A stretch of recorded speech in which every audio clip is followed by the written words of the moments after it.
Bonjour, Stéphane Thomsin. Je travaille comme infirmier aux urgences et je suis aussi infirmier référent au niveau de la réanimation cardiopulmonaire RCP et au niveau du Trauma Center. Je m'occupe essentiellement de la formation du personnel soignant. Et lorsque nous élaborons ce type de formation, j'ai toujours trois questions à l'esprit. La première question, c'est comment reconnaître le patient dont l'état de santé se dégrade. La deuxième question, c'est comment améliorer la communication au sein de l'équipe lorsqu'on se situe avec un patient critique. Et la troisième question, c'est quels sont les moyens d'apprentissage que nous devons utiliser pour que ce que nous faisons lors de nos formations puisse servir dans la vie réelle et les gestes à appliquer correctement. Mais avant tout, j'aimerais vous présenter une partie de l'équipe RCP. Vous avez l'e-learning, la formation en ligne. Vous avez les mannequins de réanimation pédiatrique, jeunes enfants, adultes et le défibrillateur externe automatisé. Et puis le top du top, les mannequins haute fidélité qui peuvent parler, se cyanoser et qui sont utilisés lorsque nous faisons des simulations dans vos unités de soins.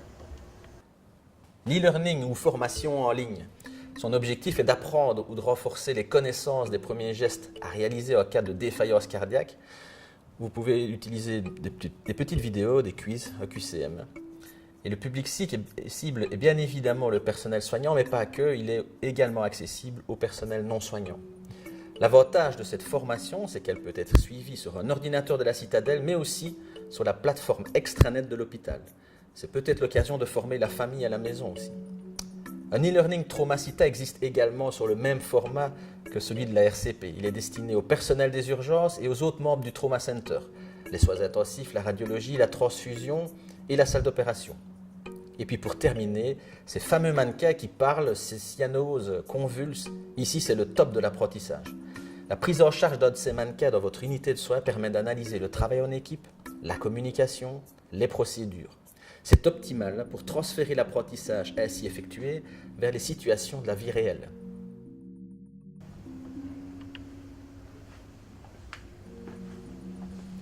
Tout ce matériel et les ressources qui ont été détachées par l'institution sont très rares dans le milieu hospitalier belge. Il faut profiter de ces innovations car les retombées de ces formations vont pouvoir bénéficier à votre personnel au niveau quotidien. Pourquoi? Parce que ça augmente l'estime de soi, la confiance en soi et ça va augmenter la communication lors de situations critiques et donc tout ça au bénéfice du patient et de sa famille.